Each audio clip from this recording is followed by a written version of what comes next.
Happy or sad? What is this? What is this? എന്താ നിങ്ങൾക്ക് ആദ്യം തന്നെ ജയിച്ചാ പോരെ? ഈ ആശ കൊടുത്താലും ആനനെ കൊടുക്കരുത് എന്നാ മനസ്സിലായോ? Don't do this to people. Okay?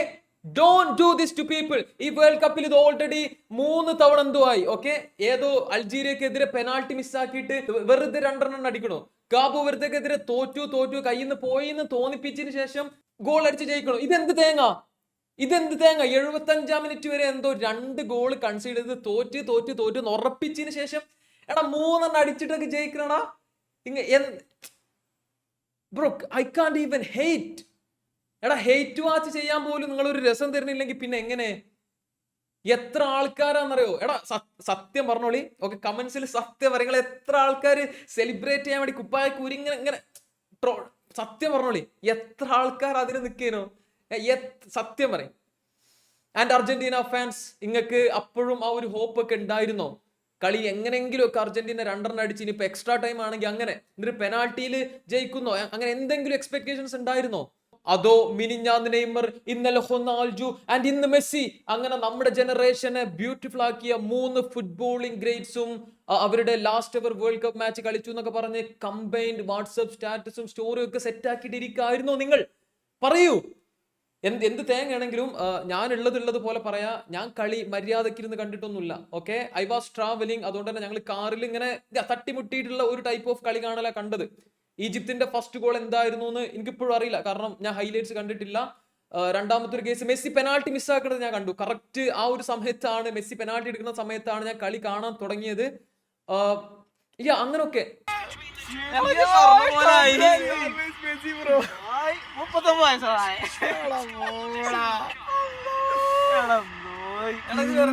പ്രതീക്ഷ തന്ന് ഇതാക്കണേ. ത്രില്ലൊക്കെ വേണ്ടേ? ത്രില്ല് വേണ്ടേ?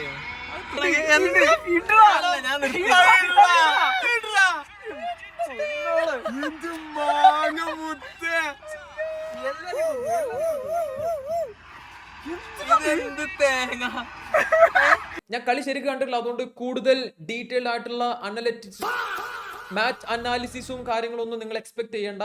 പക്ഷേ എടാ, ഹൗ ആ ഒരു ക്വസ്റ്റ്യനുള്ള ആൻസർ ആയിട്ട് റോബറി, ഫിഫയുടെ ഹെൽപ്പ്, അങ്ങനെയുള്ള കുറെ അധികം ആൻസേഴ്സ് കമന്റ്സിൽ വരാനുള്ള ചാൻസ് ഒക്കെ ഉണ്ട്.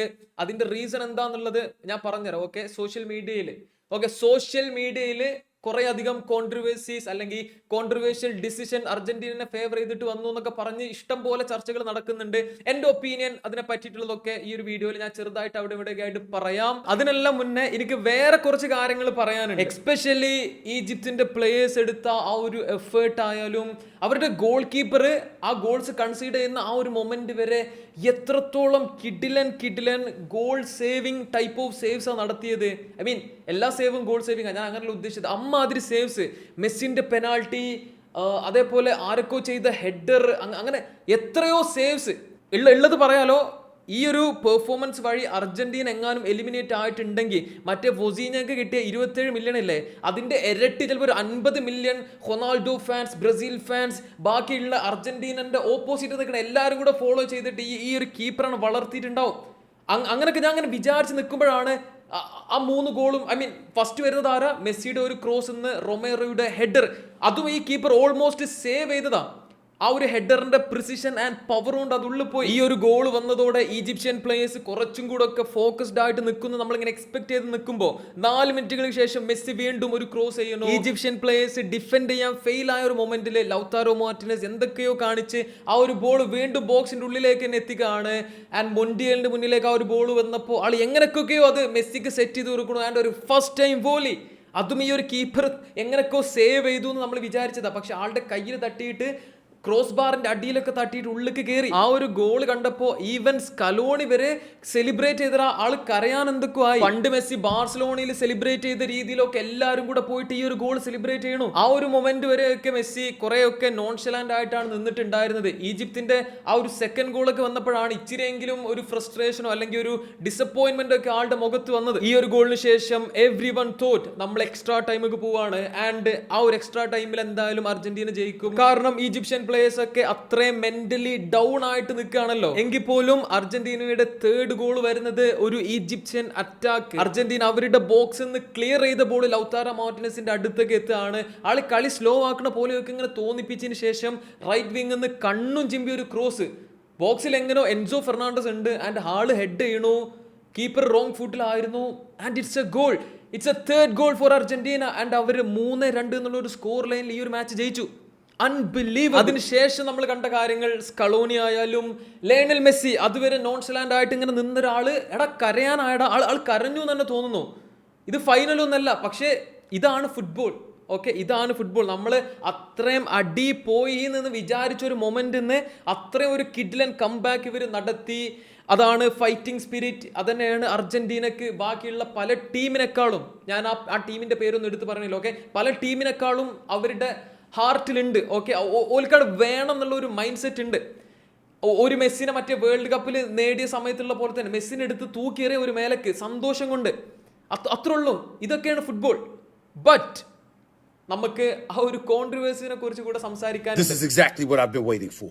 I am back, ladies and gentlemen. എനിക്കറിയാം ഞാൻ ഇതിൽ ഇനി സത്യസന്ധമായിട്ട് കാര്യങ്ങൾ പറയുമ്പോൾ ഒന്നെങ്കിൽ ഞാൻ ക്രൈയിങ് അങ്ങനെ ആവും, അതല്ലെങ്കിൽ ഞാനൊരു മെസ്സി ഹേറ്റർ, ഇനിയിപ്പോ റൊണാൾഡോ അങ്ങനെ പല കാര്യങ്ങളും ഞാനാവും. പക്ഷെ നിങ്ങൾക്കറിയാം ഞാൻ എപ്പോഴും എൻ്റെ ഉള്ളിൽ തോന്നുന്ന കാര്യം അതേപോലെ പറയാറുണ്ട്. ഈ ഒരു മാച്ചിൽ ഐ തിങ്ക് 3 കാര്യങ്ങൾ പറ്റിയിട്ടാണ് വലിയ ഡിസ്കഷൻസ് വരുന്നത്. ഈ വീണ്ടും അർജന്റീന റോബറിയാണ്, അർജന്റീന എന്താ പറയാ ഫിഫയിട്ടും അവിഹിതാണ്, മെസ്സി ഫിഫ ബോയ് എന്നൊക്കെ പറഞ്ഞിട്ടുള്ള സംഭവങ്ങൾ വരുന്നത്.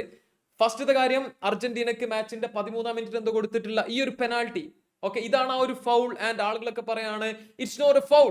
ഓക്കെ, ഒരിക്കലും അത് പെനാൽറ്റി അല്ല. But look guys, look at this shit man, look at this shit. It is a penalty. I don't know why people. എല്ലാ കാര്യങ്ങളും റോബറിയും അല്ലെങ്കിൽ നമുക്ക് അങ്ങനെ ഒരു ഗണത്തിൽപ്പെടുത്താൻ പറ്റുന്ന കാര്യങ്ങളൊന്നുമില്ല. It's A foul, it is a penalty, but Messi missed it. ഇയാൾക്ക് penalty ഗോളൊന്നും വേണ്ട തോന്നണോ? ആ 2 കൂടെ അടിച്ച് കഴിയുമ്പോൾ 10 ഗോൾ എന്തോ ആയിട്ടുണ്ടാവും ഒരു വേൾഡ് കപ്പിൽ, ഈ ഒരു ഒറ്റ വേൾഡ് കപ്പിൽ. അടുത്തൊരു ഇൻസിഡന്റ് ഈസ് ദിസ്. ഓക്കെ, ഇത് ഞാൻ ഉള്ളത് പോലെ പറയാലോ. ഈ ഒരു സംഭവം ലൈവായിട്ട് കണ്ടപ്പോ എനിക്കൊക്കെ ഒരു കോരിത്തരിപ്പ് വന്നു. ഈജിപ്തിന്റെ ആ ഒരു സെക്കൻഡ് ഗോൾ കണ്ടപ്പോ അത്രയും കിഡിലൻ ഡ്രിബ്ലിംഗ്. ഓക്കെ, ആ ചെക്ക എന്ത് മനോഹരമായിട്ട്, എന്ത് മൊയ്ബിൻ മെസ്സിന്റെ മറ്റേ അങ്കര മെസ്സിന്റെ വേറൊരു ടൈപ്പ് ഓഫ് കളി. ഓക്കെ, അങ്ങനെ അത്രയും കിഡിലൻ പെർഫെക്റ്റ് ആയിട്ടുള്ള ഒരു ഡ്രിബിളിന് ശേഷം ആള് സലാക്ക് ബോൾ എത്തിച്ചു കൊടുത്തു. സലന്റെ ആ ഒരു പാസ് ആണെങ്കിൽ പോലും ആ പാസിന്റെ വെയിറ്റ്, അത് കൊടുത്ത വഴി ആ പ്ലെയർ ഓടി വന്ന് ഫിനിഷ് ചെയ്തത് മൊയ്ബിൻ പെർഫെക്റ്റോ. ബട്ട് ഫുട്ബോളിന്റെ റൂൾ അനുസരിച്ച്, VARന്റെ റൂൾ അനുസരിച്ച്, VARനുള്ള പവർ അനുസരിച്ചിട്ട് this is A correct decision guys. ഇതിലൊന്നും നിങ്ങൾ അർജന്റീനനെയും മെസ്സിനൊന്നും കുറ്റം പറഞ്ഞിട്ട് ഒരു കാര്യമില്ല. ഇതാണ് റൂൾ. ഏത് ടീമിനാണെങ്കിലും ഈ ഒരു സിറ്റുവേഷൻ വന്നാൽ ഇങ്ങനെ റെഫറി വിളിക്കുള്ളൂ. വാർ ചെക്ക് ചെയ്യൂലേ എന്നൊന്നും എനിക്കറിയില്ല, ബട്ട് വാർ ചെക്ക് ചെയ്ത ഇതാണ് കറക്റ്റ് ഡിസിഷൻ. ഈ ഒരു അറ്റാക്ക് ഈജിപ്തിന് വരാനുള്ള കാരണം എന്താ? ഇവിടെ ലിസാൻഡ്രോ മാർട്ടിനസ് ആണെന്ന് തോന്നുന്നു, ആളെ ഫൗൾ ചെയ്തതുകൊണ്ടാ. This is a foul. ഇനിയിപ്പോ നിങ്ങൾ എത്രത്തോളം എന്താ പറയാ കളിന്റെ 30 സെക്കൻഡ് ബാക്കിലല്ലേ എന്ന് പറഞ്ഞിട്ട് കാര്യമില്ല. ഒപ്പണൻസ് അറ്റാക്ക് സ്റ്റാർട്ട് ചെയ്യാൻ കാരണമായിട്ടുള്ള മൊമെന്റിൽ ഒരു ഫൗൾ വന്നിട്ടുണ്ടെങ്കിൽ വാറിന് അത് ഇന്റർവ്യൂൻ ചെയ്തിട്ട് തിരിച്ചു വിളിക്കുക ആൻഡ് ഫൗൾ വിളിക്കുക. കറക്റ്റ് ഡിസിഷനാ, കരഞ്ഞിട്ട് കാര്യമില്ല. I am the sorry. 3-ാമത്തെ കേസ് എന്ന് പറയുന്നത് ഈ ഒരു മൊമെന്റാ, മാച്ചിന്റെ 93-ാം മിനിറ്റ്. അതായത് ഇവിടുന്ന് ക്ലിയർ ചെയ്തിട്ടാണ് ലൗതാരോ മാർട്ടിനസ് ആ ഒരു ബോളുമായിട്ട് പോയി ക്രോസ് ചെയ്തതും മറ്റോ ഹെഡ് ചെയ്ത് ഗോൾ ആക്കിയതും ഒക്കെ. പക്ഷെ ഈ ഒരു മൊമെന്റിൽ പറയേണ്ട ഒരു കാര്യം, ആദ്യത്തേത് സലേന ഫൗൾ ചെയ്തു, അവിടെ എന്തോ ഒരു പെനാൽറ്റി വിളിക്കാഞ്ഞു, വാറ് ചെക്ക് ചെയ്യാഞ്ഞു എന്നൊക്കെ ഉള്ളതാ, വളരെ സോഫ്റ്റാ. ഓക്കെ, സല വീഴാനായിട്ട് ആ ഒരു ടച്ച് റിയൽ ടൈമിന് കാണുമ്പോൾ സലക്ക് അങ്ങനെ മുന്നിക്ക് വീഴാൻ മാത്രമുള്ള ഒരു ടച്ച് ഒന്നും ഇല്ല. അതൊന്നാമത്തെ കാര്യം. ബട്ട് ഈ ഒരു കേസിൽ ഈ ഒരു ഫൗൾ, ഇവിടെ മക്കാലിസ്റ്റർ എന്ത് തേങ്ങക്കാണ് ഇവനെ പിടിച്ച് വലിച്ചിടാൻ നോക്കിയത് എന്ന് എനിക്കറിയില്ല. Okay, that should be A foul. അത് സോഫ്റ്റ് ആണോ അല്ലേന്നൊന്നും എനിക്ക് അറിയേണ്ട ആവശ്യമില്ല. കാരണം പിടിച്ചിങ്ങനെ ഒരു വലി നടന്നിട്ടുണ്ടെങ്കിൽ അതിനിപ്പോ നമുക്കറിയാലോ, നമ്മളെല്ലാവരും ഫുട്ബോൾ കാണുന്നതല്ലേ, റഫറീസ് യെല്ലോ കാർഡ് കൊടുക്കണതാ. ഓടുന്ന പ്ലെയറെ വെറുതെ ജസ്റ്റ് ഒന്ന് ഷർട്ട് പിടിച്ചിങ്ങനെ വിട്ടാ പോലും റഫറീസ് യെല്ലോ കാർഡ് കൊടുക്കും. അതൊരു ഫൗളാക്കിയിട്ട് റഫറി ഈ പ്ലെയർ വീഡിയോ ഒക്കെ ചെയ്ത ഇങ്ങനെ ഒരു മൊമെന്റില് I think VAR should have intervened. Okay, ഇവിടെ മറ്റോടത്ത് ചെയ്ത ആ ഒരു സെയിം റോള് വാറിന് ചെയ്യാനുള്ളതായിരുന്നു, അവർ ചെയ്തില്ല. ഓക്കെ, അവർ ചെയ്തിട്ടില്ല. ഇതാണ് എന്റെ ഒരു ഒപ്പീനിയൻ. ഇനി ഞാൻ കരയാണ്, അതാണ് ഇതാണെന്നൊക്കെ നിങ്ങൾ പറഞ്ഞു, I don't give A shit. Okay, നിങ്ങൾക്ക് അറിയാം ഞാൻ എന്റെ മൈൻഡിലുള്ളത് പറയുന്നത്. ഇത് ഞാൻ റോബറി ആണെന്നല്ല പറയുന്നത്. ഓക്കെ, ഒരു ബാഡ് ഡിസിഷൻ ഇവിടെ വന്നിട്ടുണ്ട് എന്നുള്ളതാണ് എന്റെ ഒരു ഒപ്പീനിയൻ. എങ്കിൽ പോലും കളി എക്സ്ട്രാ ടൈം പോയിട്ടുണ്ടെങ്കിൽ അർജന്റീന ജയിച്ചിട്ടുണ്ടാവും, അത്രേ ഉള്ളൂ. മറ്റേ രണ്ടും അത് ആൾക്കാർ വെറുതെ ഒരു സംഭവം ഉണ്ടാക്കാൻ വേണ്ടിയിട്ട് റോബറി അത് ഇത് എന്നൊക്കെ പറയാണ്. ബട്ട് ഈ സാധനം ഇത് വളരെ, ഒന്നാമത്തെ കാര്യം വളരെ അൺനെസസറിയാ. മക്കാലിസ്റ്റർ അങ്ങനെ ചെയ്യേണ്ട ഒരു ആവശ്യമില്ല. ഈ ഒരു പ്ലെയർ അവിടെ പിടിക്കേണ്ടിയും ഇത് കണ്ടോ, അവന്റെ കൈ ഓൾറെഡി ഇവിടെ. Absolutely not needed. അതാണ് എന്റെ ഒരു ഒപ്പീനിയൻ. എന്തായാലും ബാക്കിയുള്ളവരുടെ അഭിപ്രായത്തിനെ പറ്റി ഐ ഡോണ്ട് റിയലി കെയർ. പക്ഷെ Messi fans, Argentina fans, honest ആയിട്ട് പറയൂ, എന്തൊക്കെയാണ് നിങ്ങൾക്ക് ഇതിൽ തോന്നിയത്? ഒബ്വിയസ്ലി ഇങ്ങനത്തെ ഒരു മാച്ച് കണ്ടതിൽ ഐ ആം വെരി ഹാപ്പി. മൊത്തത്തിൽ ഇരുന്ന് കാണാൻ പറ്റിയിട്ടില്ലെങ്കിലും ഇതൊക്കെയാണ് ഫുട്ബോളിന്റെ ഒരു beauty. Okay, booty, I like booty. ബാക്കി നിങ്ങളുടെ ഒപ്പീനിയൻസും കാര്യങ്ങളൊക്കെ നിങ്ങൾ കമന്റ് ചെയ്യുക. ഇവിടെ ഈജിപ്ഷ്യൻ പ്ലെയർ എന്തൊക്കെയോ പറഞ്ഞിട്ടുണ്ട്, Mustafa Zico. Congratulation to Argentina on the world cup. The tournament was rigged. They didn't need anything else. The referee was unfair. I mean, ഈജിപ്തിന്റെ POV എന്ന് ഇങ്ങനെയൊക്കെ ചിന്തിക്കുന്നതിൽ ഓരോ കുറ്റം പറയാൻ പറ്റൂല. കാരണം ഓരോ കൈയിന്റെ ഉള്ളില് ഇങ്ങനെ പിടിച്ചു വെച്ചിട്ടുള്ള ഒരു മാച്ച് ആയിരുന്നു കയ്യിൽ നിന്ന് ഊരിപ്പോയത്. അതിൽ അവരുടെയും ഫാൾട്ട് ഉണ്ട്. ആൻഡ് ഞാൻ നേരത്തെ പറഞ്ഞ പോലെ ആ ഒരു സംഭവം ഉണ്ട്. അതാണ് എന്റെ ഒരു ഒപ്പീനിയൻ. പിന്നെ എന്താ, ഈ 2-0 എന്നുള്ള ഒരു ലീഡ് ഫുട്ബോളിൽ വളരെ വളരെ ഡേഞ്ചറസ് ആണ്. ഓക്കെ, വളരെ ഡേഞ്ചറസ് എന്ന് പറഞ്ഞാൽ അത്രയും ഡേഞ്ചറസ് ആ. സെനഗലിനല്ലേ ബെൽജിയം ഇതേപോലെ തോൽപ്പിച്ചത്. വേറെ എന്താ, ബ്രാച്ചുഗൽ ഫാൻസ്, ഞാൻ നിങ്ങളോട് നല്ല പോലല്ലേ പറഞ്ഞത്, ഇനി ബാക്കിയുള്ള ടീമിനെ ഹെയ്റ്റ് വാച്ച് ചെയ്തൊന്നും ഇരിക്കണ്ട. നമ്മളെ റോള് കഴിഞ്ഞു ഈ ഒരു വേൾഡ് കപ്പിൽ. ഇനി ബാക്കിയുള്ളവർ കളിക്കട്ടെ. നിങ്ങൾ ഇങ്ങനെ എല്ലാത്തിനും ഒന്നുമില്ല. നിങ്ങൾക്ക് കാര്യം പറഞ്ഞാൽ മനസ്സിലാക്കാൻ പറ്റണമെങ്കിൽ മനസ്സിലാക്കിയിട്ട് ഇനി നല്ല പോലൊക്കെ ജീവിക്കാൻ നോക്കി. ഹെയ്റ്റ് വാച്ചൊക്കെ നിർത്തിക്കോളി. തേങ്ങാക്കൊല.